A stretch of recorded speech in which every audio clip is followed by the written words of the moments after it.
Assalomu alaykum, qadrli mijozlar.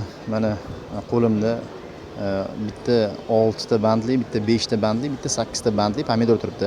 Ko'plar menga aytishadi. Mana shu pomidor bodring sotaman. Oxirgi yillarda mana shu narsani ko'p meni qiynayotgan narsa. 5 ta bandligi erkak kishi bo'ladi, 6 ta bandligi ayol kishi bo'lar ekan pomidorni. 6 taligi shirin bo'lar ekan. Iltimos 6 ta bandligidan terib bering deyshadi. Shunda 5 ta bandligi erkak kishi bo'lsa, 6 ta bandligi ayol kishi bo'lsa, bu 8 ta bandligi qo'limda turibdi pomidor. Bu nima? Xunasa bo'ladimi? Unaqa demanglar, iltimos. Alloh Karim o'zi Qur'onda aytib qo'yibdi. Biz har bir narsani, hamma narsani jufti bilan yaratib qo'ydik deb turibdi. Bo'ldi, shuni o'zi yetib ortadi. Bu bandini sanaydigan bo'lsangiz, borib pomidor yemasdan o'tishingizga to'g'ri keladi. Bu dehqonning qo'liga ham bog'liq. Avvalo Allohu dehqon qanday pomidorga mehr bersa, shunchalik shirin bo'ladi.